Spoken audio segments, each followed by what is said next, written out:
अब देखिए, नीट और यूजीसी एनईटी की परीक्षा के बाद अब हम आपको यूपीएससी की परीक्षा के बारे में कुछ बताना चाहते हैं। आजकल सारी परीक्षाएं विवादों में हैं। जितनी भी परीक्षाएं हो रही हैं या तो वो लीक हो रही हैं या उनमें कुछ ना कुछ गड़बड़ी हो रही है। अभी तक यूपीएससी की एक परीक्षा थी जिस पर किसी ने सवाल नहीं उठाया था, लेकिन अब यूपीएससी की परीक्षा और चयन प्रक्रिया खुद विवादों में आ गई है। और अब यूपीएससी की चयन प्रक्रिया को लेकर नया विवाद खड़ा हो गया है, और यह विवाद भी एक ट्रेनी आईएएस ऑफिसर के चयन के नाम पर हो रहा है। और इस ट्रेनी आईएएस ऑफिसर का नाम है पूजा खेड़कर। आपने नाम तो सुन ही लिया होगा अब तक। आज महाराष्ट्र पुलिस ने पूजा खेड़कर की मां मनोरमा खेड़कर को गिरफ्तार कर लिया है और उन पर किसानों को जान से मारने की धमकी देने का आरोप है। और यह घटना उस समय की है जब ट्रेनी आईएएस ऑफिसर पूजा खेड़कर को लेकर कोई बड़ा खुलासा तब तक नहीं हुआ था। तब तक लोगों को पता नहीं था कि उनके चयन में क्या गड़बड़ी हुई है और उन्होंने नकली सर्टिफिकेट लगाया है। लेकिन यह खुलासा क्या है, अब हम आपको उसके बारे में पूरा विस्तार से आज बताते हैं कि यह पूजा खेड़कर का मामला क्या है। पूजा खेड़कर पर आरोप है कि उन्होंने आईएएस ऑफिसर बनने के लिए यूपीएससी की परीक्षा में ओबीसी और दिव्यांग कोटे का गलत इस्तेमाल किया।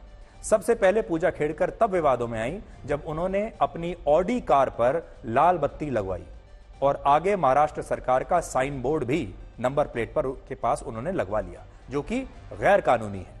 कार पर लाल बत्ती लगवाने के बाद उन्होंने एक अतिरिक्त सरकारी कार, आवास, ऑफिस और अतिरिक्त स्टाफ की भी मांग की। इसके बाद पता चला कि उन्होंने आईएएस की नौकरी के लिए दिव्यांग होने का एक फर्जी सर्टिफिकेट दिया था। उन्होंने 3 बार अलग अलग दिव्यांग सर्टिफिकेट बनवाए और तीनों बार अलग अलग पतों का यानी एड्रेस का इस्तेमाल किया।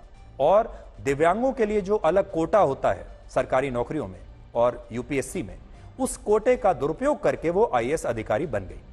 वर्ष 2019 में उन्होंने आई डिसेबिलिटी का सर्टिफिकेट बनवाया कि उन्हें ठीक से दिखता नहीं है। 2021 में मानसिक बीमारी का सर्टिफिकेट बनवाया और 2021 में ही इन दोनों सर्टिफिकेट्स को मिलाकर एक सर्टिफिकेट बनवा लिया, जिसमें उन्होंने बताया कि उनकी आंख खराब है, उनकी मानसिक स्थिति भी खराब है। और इसके बाद उन्होंने चलने फिरने में दिव्यांगता का सर्टिफिकेट भी बनवा लिया, यानी वो चल फिर भी नहीं सकती। सरकारी नियमों के तहत विकलांगता सर्टिफिकेट बनाने के लिए आधार कार्ड अनिवार्य है, लेकिन पूजा के सर्टिफिकेट में आधार कार्ड नहीं बल्कि राशन कार्ड लगाया गया था। पूजा खेड़कर पर यह भी आरोप है कि यूपीएससी की परीक्षा में उन्होंने अपने नाम और उम्र दोनों में हेराफेरी की। वर्ष 2020 में उन्होंने अपना नाम खेड़कर पूजा दिलीप राव और उम्र 30 साल बताई, जबकि वर्ष 2023 में कैट के आवेदन में अपना नाम पूजा मनोरमा दिलीप खेड़कर और उम्र 31 साल बताई, यानी 3 साल में उनकी उम्र सिर्फ 1 साल बढ़ी। विवादों के बाद एकेडमी ने, जो आईएएस की जो एकेडमी होती है सिविल सर्विसेज की, उसने पूजा खेड़कर को ट्रेनिंग से वापस बुला लिया है और महाराष्ट्र में उनके ट्रेनिंग प्रोग्राम को अब तत्काल रूप से रद्द कर दिया गया है।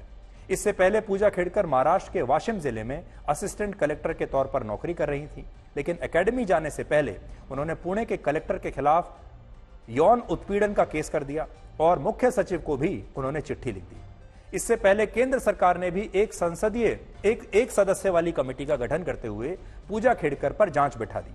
पूजा खेड़कर को लेकर यूपीएससी ने महाराष्ट्र सरकार को एक चिट्ठी लिखी है और उनके सभी सर्टिफिकेट्स अब मांगे हैं ताकि उनकी जांच की जा सके। पूजा खेड़कर और उनकी मां के अलावा उनके पिता भी विवादों में हैं। आरोप है कि उनके पिता दिलीप खेड़कर नौकरी के दौरान 2 बार भ्रष्टाचार के आरोप में निलंबित हुए। उन पर आय से अधिक संपत्ति का भी आरोप है। और दिव्यांग कोटे का लाभ तब मिलता है जब दिव्यांगता 40% हो, लेकिन पूजा खेड़कर के मामले में डॉक्टरों के मुताबिक उनकी दिव्यांगता सिर्फ 7% थी और उन्होंने एमआरआई की भी गलत रिपोर्ट पेश की थी। तो अब आप सोच सकते हैं, अभी तक यूपीएससी की ही एक परीक्षा थी जो अभी तक बची हुई थी, जिस पर कोई विवाद नहीं हुआ था, जिसकी चयन प्रक्रिया को लेकर लोग अभी भी सोचते थे कि यह बिल्कुल साफ सुथरी चयन प्रक्रिया है। लेकिन पूजा खेड़कर ने इस बार यूपीएससी की चयन प्रक्रिया की भी पोल खोल दी है और यह बता दिया है कि यहां पर भी नकली सर्टिफिकेट लगाकर आप बहुत बार गलत तरीकों से, गैर कानूनी तरीकों से नौकरी पा सकते हैं।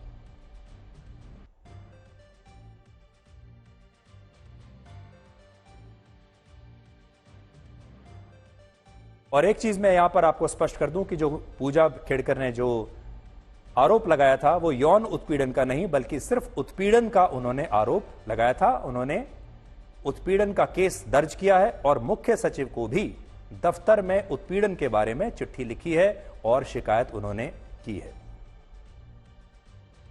लेकिन यहां आप अब यह देख सकते हैं कि अभी भी न जाने पूजा खेड़कर ही नहीं बल्कि न जाने और कितने आईएएस अधिकारी और सिविल सर्विसेज में ऐसे और भी न जाने कितने अधिकारी होंगे जिन्होंने वही रास्ता अपनाया होगा जो पूजा खेड़कर ने अपनाया। इसलिए आज हम ये कहना चाहेंगे कि पूजा खेड़कर तो पकड़ी गई, लेकिन ऐसे न जाने और कितने अधिकारी हो सकते हैं जो अभी पकड़े नहीं गए हैं, जिन्होंने इसी तरह दिव्यांग होने का नाटक करके या फिर जाली सर्टिफिकेट लगाकर या फिर धोखेबाजी में किसी और कोटे में अपनी नौकरी ले ली होगी और अभी तक उनकी ये जो हेरा फेरी है ये सामने नहीं आई है।